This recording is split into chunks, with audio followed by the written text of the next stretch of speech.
Hello friends, trading Greeks में आपका स्वागत है। प्रीवियस पाइथन ट्यूटोरियल में हमने सीखा था कि वेरिएबल्स क्या हैं, डेटा टाइप्स क्या हैं, ऑब्जेक्ट्स, लिस्ट, डिक्शनरीज़ और इनमें हम कैसे इनको मैनिपुलेट करते हैं, ये हमने सीखा था। इन सब कुछ सीखने के बाद में अब जो एक इम्पॉर्टेंट टॉपिक आता है वो होता है फंक्शंस। फंक्शंस एक फैसिलिटी होती है या कह सकते हैं एक हेल्पफुल मेथड है जिसके थ्रू हम किसी भी प्रोग्राम को अपने हिसाब से मॉडिफाई कर सकते हैं, बना सकते हैं, बिगाड़ सकते हैं। तो ये फंक्शन होते हैं। तो जिस तरीके से मैथ्स में फंक्शन होते हैं उसी तरीके से लैंग्वेज जो होती है, प्रोग्रामिंग लैंग्वेज, इनमें भी फंक्शन होते हैं। तो आज हम वही फंक्शन सीखेंगे पाइथन के लिए। तो चलिए शुरू करते हैं। ये मैंने कोड लिख दिया है। इस पूरे कोड को मैंने जुपिटर नोटबुक में लिखा है। अगर आपको जुपिटर नोटबुक कैसे इंस्टॉल करना है और उसे कैसे रन करना है तो आप मेरी प्रीवियस वीडियोस देख सकते हैं। उसमें आपको बहुत ईजिली पता चल जाएगा कि आप किस तरीके से पाइथन को इंस्टॉल करेंगे, फिर जुपिटर नोटबुक को इंस्टॉल करेंगे और जो भी रिकमेंडेड लाइब्रेरीज़ हैं वो भी आप कैसे इंस्टॉल कर सकते हैं। बहुत ईजिली वे में मैंने डिस्क्राइब किया है, तो आप वो देख सकते हैं। तो अब मैं सीधे डायरेक्ट डिस्कस करता हूँ और मैं ऐसा अज्यूम करके चलता हूँ कि आपके पास पाइथन इंस्टॉल है और जुपिटर नोटबुक इंस्टॉल है। इस जो नोटबुक है जिसमें मैंने ये पूरा का पूरा प्रोग्राम लिखा है, बेसिक प्रोग्रामिंग लिखा है केवल अंडरस्टैंडिंग के लिए। एक छोटा सा बच्चा अगर वो 5वीं 6वीं कक्षा का भी है और अगर उसको प्रोग्रामिंग नहीं आती है तो ये पाइथन के थ्रू बहुत ईजिली और बहुत ईजी वे में सीख जाएगा। मैंने इसको लिखा ही इस तरफ से है। तो चलिए शुरू करते हैं। सबसे पहले फंक्शंस पाइथन में दो तरीके से डिफाइन होते हैं। एक होता है डेफ मेथड, DEF से स्टार्ट होता है। तो हम डेफ लिखते हैं, उसके बाद हम फंक्शन का नाम लिखते हैं। जो भी मैं XYZ जो भी नाम लिखना चाहता हूँ वो मैंने नाम लिखा। उसके बाद A एंड B, ये वैल्यूज़ हम चाहें तो हम इनको ज़ीरो भी कर सकते हैं। ऐसा ज़रूरी नहीं है कि हमको वैल्यू रखना है। बट इफ़ सपोज़ कि मेरा पास ऐसा कोई फंक्शन है जिसमें मैं कोई वैल्यू पास करना चाहता हूँ, तो मैं किसी फंक्शन से कोई वैल्यू पास करूँ तो वो मुझे एक आउटपुट दे जो मेरा मनचाहा आउटपुट हो, तो मैं उसको उस तरीके से राइट करूँगा। तो मैंने यहाँ पे एक टोटल का फंक्शन बनाया, बड़ा ईजी है। तो ये फंक्शन ये करता है कि टोटल को जब हम कॉल करते हैं और उसके अंदर हम दो वैल्यूज़ को पास करते हैं A एंड B, तो वो हमें C देता है। और C का मतलब ये है कि यहाँ पर C का मतलब A प्लस B है। तो रन करते हैं इसे। ये मैंने रन कर दिया। अब हम उसे कॉल करते हैं। इस टोटल फंक्शन को कॉल करने के लिए मुझे प्रिंट ब्रैकेट के अंदर टोटल और दो वैल्यूज़ जो A एंड B की हैं, तो 2 and 8 पास कर रहा हूँ। जो फंक्शन मैंने लिखा है, फंक्शन तो ये कहता है कि टोटल है, मतलब प्लस करेगा। तो अगर मैं ये दो वैल्यू पास कर रहा हूँ तो ये मुझे 10 का रिटर्न देना चाहिए। ये मैंने रन किया और इसने मुझे 10 का रिटर्न दिया। तो बहुत इजी वे था, बहुत इजी वे था ये फंक्शंस को समझने का।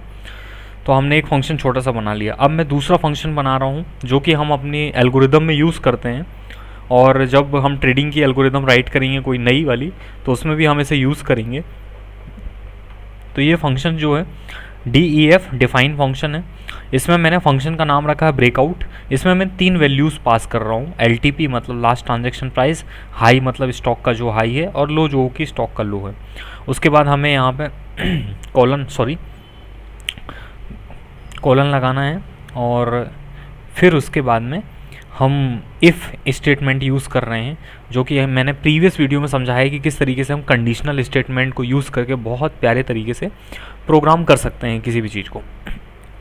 तो इफ़ LTP इक्वल टू, यहाँ पे जो डबल इक्वल लगे हैं कंपैरिजन बता रहे हैं। तो इफ़ LTP हाई के बराबर हो रहा है तो मेरे को ये प्रिंट करके देगा कि हाई इज़ ब्रोकन, और जो भी LTP होगा वो देगा।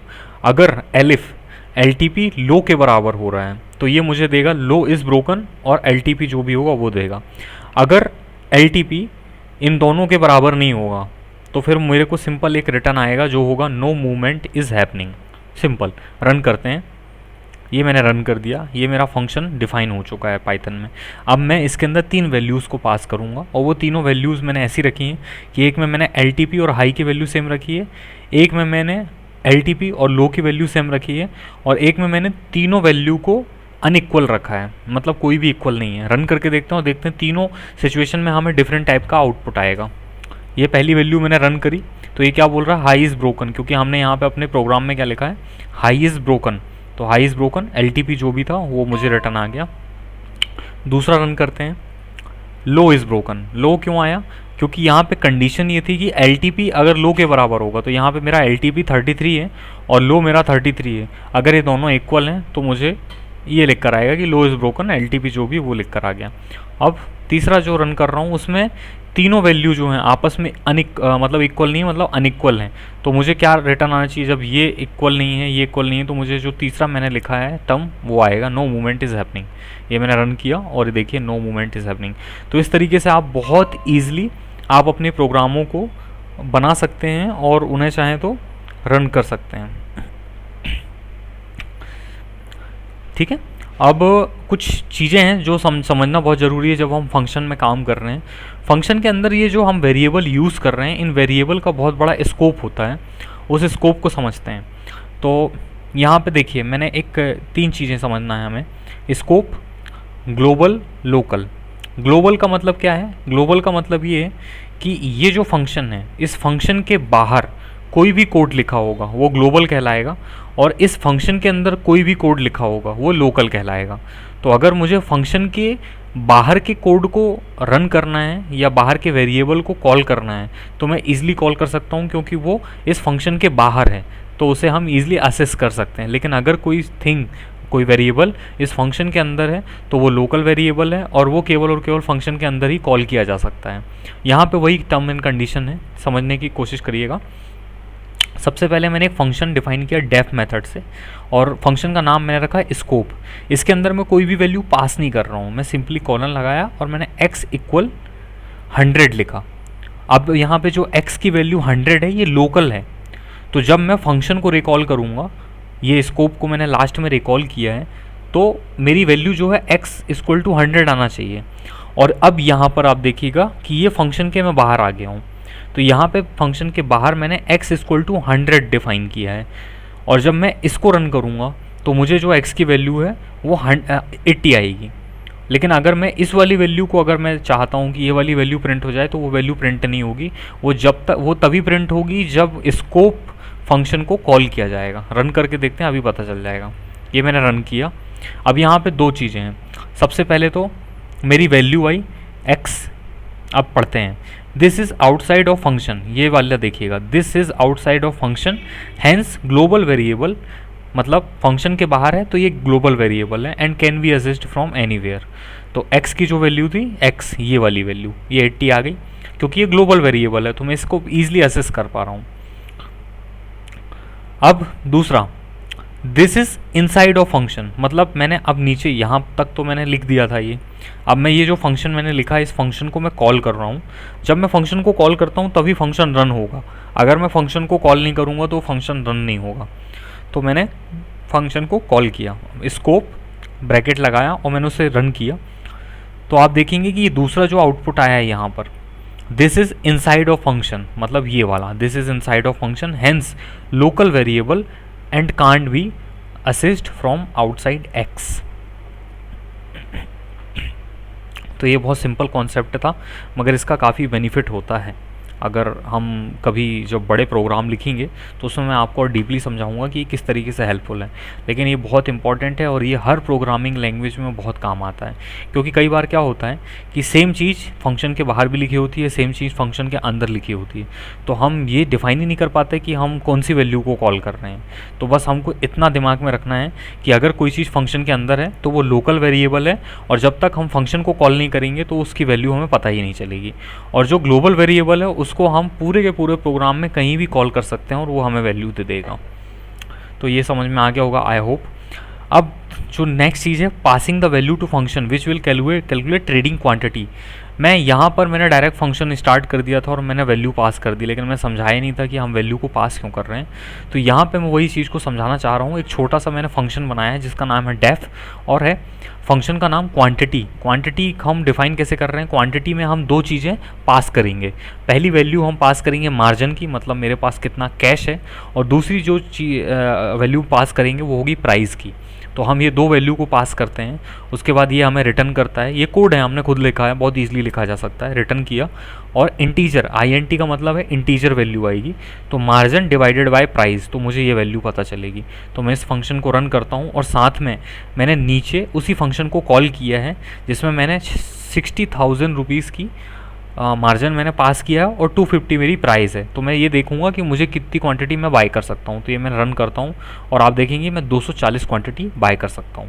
क्योंकि यहाँ पर ये क्या कैलकुलेट कर रहा है, इसे डिवाइड कर रहा है। अब अगर मुझे कोई दूसरी क्वांटिटी पास करना हो तो बहुत ईजिली, फंक्शन का बेनिफिट यही है कि हम किसी भी तरीके से यूज़ कर सकते हो। तो अब मैंने प्रिंट लिया क्वांटिटी, मैंने दूसरी क्वांटिटी दे दी और मैं इसे रन करता हूँ। अब मैं कितनी क्वांटिटी बाय कर पा रहा हूँ, 1434। तो ये हमारा था फंक्शन के अंदर वैल्यू को पास करना। आप चाहें जितनी वैल्यू पास कर सकते हैं, आपके ऊपर डिपेंड करता है। अब हमने अभी तक देखा है डेफ फंक्शन, डेफ मेथड के थ्रू हम फंक्शन को क्रिएट कर रहे थे। Now we want to see lambda function. Lambda function एक सिंपल स्टेटमेंट का फंक्शन होता है, जिसमें एक सिंपल स्टेटमेंट होता है, मल्टीपल स्टेटमेंट्स नहीं होते हैं। जैसे कि आप देख रहे होंगे यहाँ पे इस फंक्शन के अंदर में बहुत सारे मल्टीपल स्टेटमेंट है, तो यहाँ हम लैम्डा नहीं लगा सकते हैं। हम लैम्डा केवल और केवल सिंगल लाइन वाले फंक्शंस में ही लगा सकते हैं। तो यहाँ एक छोटा सा फंक्शन है क्यूब, फंक्शन का नाम क्या है, क्यूब है, और उसके पास मैं लैम्डा फंक्शन रन कर रहा हूँ। तो क्यूब मैंने लिखा, cube is equal to lambda x colon x, और यहाँ पे जो ये है ये हमारा आर्ग्यूमेंट है। ये वाला पोर्शन जो मैंने हाईलाइट करके रखा है ये मेरा आर्ग्यूमेंट है। तो इस आर्ग्यूमेंट में क्या बोल रहा है कि जो भी मैं x की वैल्यू पास करूँगा उस x की वैल्यू की पावर 3 हो जाएगी। ये जो डबल स्टार लगे हुए हैं ये पावर का काम करते हैं पाइथन में। तो जो भी फंक्शन के साथ मैं वैल्यू पास करूँगा उसकी वैल्यू पावर में 3 हो जाएगी। ठीक है, तो यहाँ पे मैं प्रिंट कर रहा हूँ क्यूब 4, क्यूब का 4 देखते हैं कितना आता है। फंक्शन तो बहुत ईजिली एक लाइन में लिख दिया, रन करते हैं। ये मैंने रन किया और 64 आ गया। अब ऐसा करके आप बहुत बड़े बड़े नंबर्स में भी बड़ी ईजिली तरीके से काम कर सकते हो। सपोज़ प्रिंट क्यूब, मुझे नंबर का निकालना है, सपोज़ करिए मुझे कॉम्प्लिकेटेड नंबर लगा 397 का क्यूब निकालना है। मैं रन करता हूँ, ये देख लिए बहुत ईजी तरीके से हमने वो वैल्यू को पा लिया। तो ये बेनिफिट है फंक्शन का। और ये लैम्डा फंक्शन है जो कि एक स्टेटमेंट में काम कर रहा है। अब उसके बाद एक और फंक्शन हमने रखा है इवन।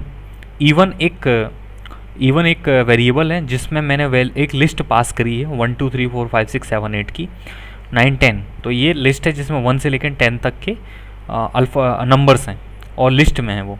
अब मैं फिर इवन को फिर से डिफाइन कर रहा हूँ और इस बार मैं लैम्डा फंक्शन लगा रहा हूँ। तो मैंने लिस्ट को डिफाइन किया, तो ये क्या करेगा, जो भी आउटपुट देगा वो लिस्ट में देगा।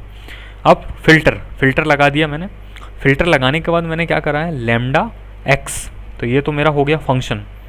दूसरी चीज़ जो मैंने करी है, ब्रैकेट में रखा है एक्स।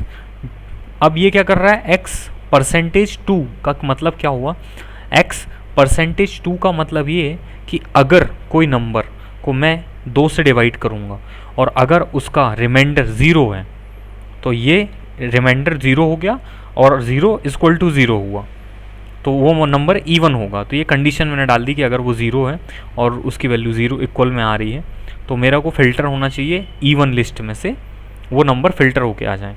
तो बस ये नंबर फ़िल्टर होके आएंगे और उस नंबर को मैं फिर से इवन लिस्ट में ही असाइन कर दूंगा। तो मैंने असाइन कर दिया और फिर मैं इस इवन लिस्ट को रन कर रहा हूँ। रन करते हैं और देखते हैं हमें कितने इवन नंबर मिलते हैं। ये मैंने रन किया और आप देखेंगे कि कम से कम मुझे 5 नंबर मिल गए हैं। अच्छा, एक चीज़ और कर सकते हैं हम, अगर हम इसको ऑड नंबर पे करके देखें तो हमें चेंजेस करने होंगे। ये मैंने ऑड किया, इसमें भी मैं ऑड कर दे रहा हूँ और यहाँ पर भी मैं ऑड करता हूँ। फ़िल्टर लिया लैम्डा और इसको अब हम करेंगे नॉट इक्वल। तो जो भी नंबर जिसका रिमाइंडर 0 के इक्वल नहीं होगा मतलब वो पूरा डिवाइड नहीं हो रहा है, इसका मतलब वो ऑड नंबर है। तो ये ऑड, अब रन करके देखते हैं, अब हमें ऑड नंबर की लिस्ट मिलेगी। ये मैंने रन किया और आप देखिए यहाँ पे मुझे ऑड नंबर की लिस्ट मिल गई 1 3 5 7 9। तो इस तरीके से हम लैम्डा फंक्शन को बहुत ईजिली यूज़ में ला सकते हैं। जब हम प्रोग्रामिंग करते हैं तो हर प्रोग्रामर की जो कोशिश होती है वो ये होती है कि उसका कोड जो है बहुत ईजी हो, हर किसी को पढ़ने में बहुत ईजी लगे और वो बहुत ही मतलब क्वालिटेटिव हो कि जब भी हम पढ़ें उसमें काम करें तो हमें मज़ा आए। यही कोडिंग का बेस्ट फ़ायदा है और यही शायद रीज़न है कि दुनिया के मैक्सिमम जो गाइज़ होते हैं, मतलब लड़कियां तो कम कोडिंग करती हैं लेकिन जो आईटी जॉब्स में ज़्यादातर लड़के जो मिलते हैं तो वो कोशिश करते हैं कि वो सीखना चाहते हैं। तो ये जुनून होता है कोडिंग का कि आप एक्चुअल में, ये मिरेकल जैसा ही लगता है कि आप इतनी बड़ी बड़ी नंबर्स को बहुत ईजिली कैलकुलेट कर रहे हैं। अभी मैं एक और ट्राई करता हूँ, प्रिंट क्यूब। इस बार मैं एक बहुत लंबा नंबर लेता हूँ 6 2 3 6 7 8 रन करते हैं। ये देखिए मुझे मिली सेकेंड के अंदर में रिज़ल्ट आ गया। तो ये बेनिफिट है प्रोग्रामिंग का। इस शीट को मैं डिस्क्रिप्शन में दे दूँगा, उस लिंक से आप इसे डाउनलोड कर लीजिएगा।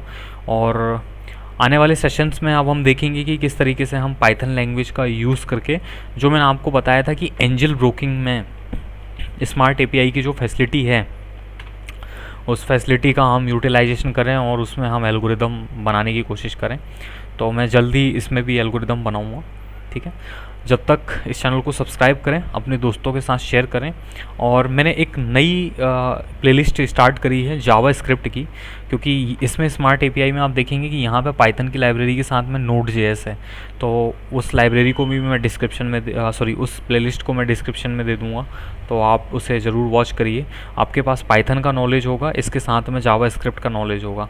आज की दुनिया स्किल की दुनिया है। अगर आपके पास जितनी ज़्यादा स्किल्स होंगी, आप उतना ग्रो करेंगे, उतना अर्न करेंगे, उतने वैल्यूफुल बनेंगे। तो मेरी रिक्वेस्ट हमेशा यही रहेगी कि जब भी समय मिले कुछ ना कुछ नया करते रहो, सीखते चलो। ज़िंदगी बड़ी खूबसूरत है और करने के लिए बहुत कुछ है।